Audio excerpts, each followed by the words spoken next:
the problem with gyms. Many trainers at your local gym will explain why it is crucial to lift the weight. Many people there will 1. Avoid weightlifting. 2. Begin an extremely strict diet. 3. Eventually stop following the rigid diets. 4. Put on weight again. 5. Recurring steps 2 to 4. The issue with restrictive diets. At first glance, this doesn't appear to be a severe problem. What's bad with fluctuating in weight if it allows you to eat anything you want when you are not dieting?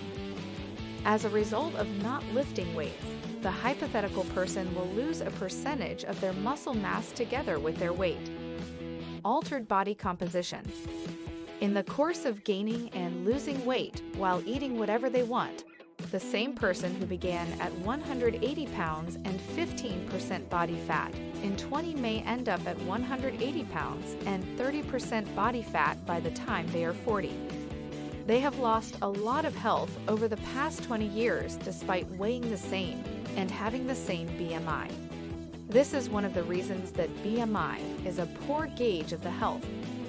Solution suggested. If you routinely lift weights and can maintain any diet over time, you won't fall into this cyclical trap. Although it may seem overwhelming, start cautiously and take things one day at a time. It's not necessary to count 6 days a week as regularly.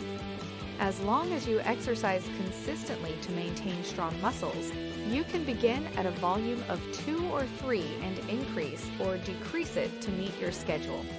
You can eat more since you burn more calories at rest when you have more muscle. The goal is to find a level of consumption that you are comfortable with and a diet that you enjoy and can maintain for the long term. The reality is that you don't need a complex list of things to do in order to lose weight. It should be simple and straightforward, and that's exactly what it is. It's not just one thing that you can do, it's the combination of things done together that will give you the best chance at losing weight. Even if there were some magic pill out there that would allow you to lose weight without changing your lifestyle, why would you want to take something when you could naturally shed pounds with relatively little effort? Don't forget to like and subscribe our channel, The Good Fat, for more amazing content like this.